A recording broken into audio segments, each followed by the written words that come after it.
The people united will never be divided. The people united will never be divided.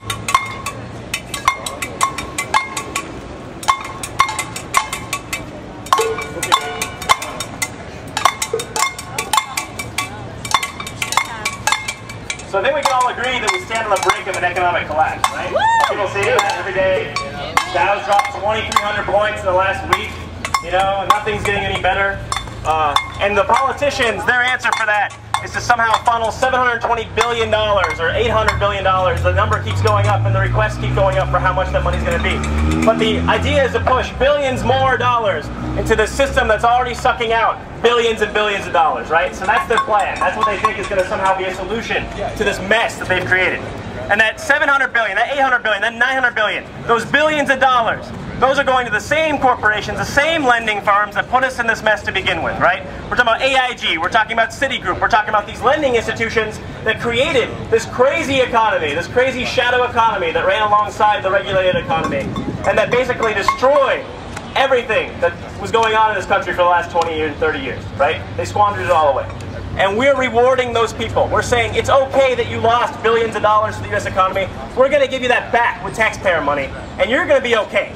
But on the other hand, people who work for a living, people who pay those taxes, people who live in these houses, people who are having their homes foreclosed upon, we're going to suffer. There's no bailout package for us, and there never will be, right? Because the people that matter, especially the politicians or bankers, or the lenders, right? Even our voice for change, our voice for hope, Obama, right?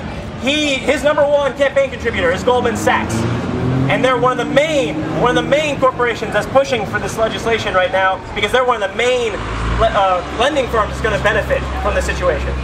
In fact, there's only going to be 3 lending firms that will really exist after this point. It's going to be Goldman Sachs, JP Morgan Chase, and Citigroup. And those 3 institutions are going to control the vast majority of our economy.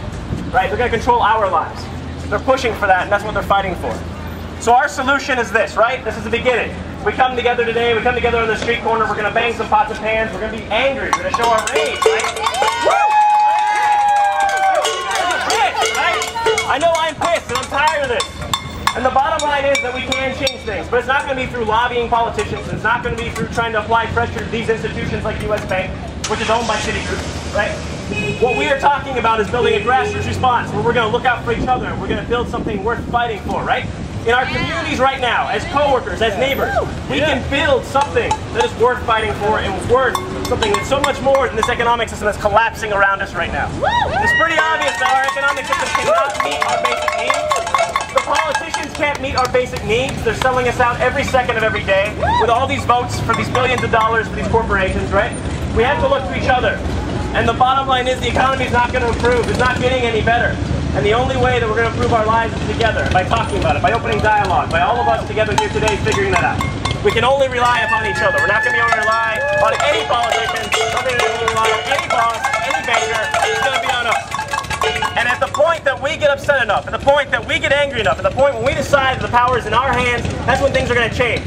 In Argentina in 2001, the same thing happened. The economy collapsed in December of 2001. Argentina's economy was destroyed. Argentina's economy was considered the model for capitalism in the world. It was considered the model for how to run a capitalist economy. And it collapsed. It was destroyed. It was squandered, just like ours was this last week and will continue to be. And the response of the Argentine people was not to just sit by and lobby their politicians for change. It was to take that change in their own hands. They seized their workplaces, they seized their neighborhoods, they created popular power, and they created a new face for what Argentina was going to be. And through massive repression, that movement was destroyed. But it still exists in small ways, and it's continuing to spread, and it has room to grow. And that's what we can do here in our country, in the belly of the beast, in the belly of global capitalism, right? Our economy controls the world's economy. Right now, Europe's economy is failing. Asia's economy is failing. The entire global economy is failing. And we're only going to be able to look to each other for aid. It's only us, right? No longer can we look to people who are lining their pockets with our tax money. Woo! All right. Yeah.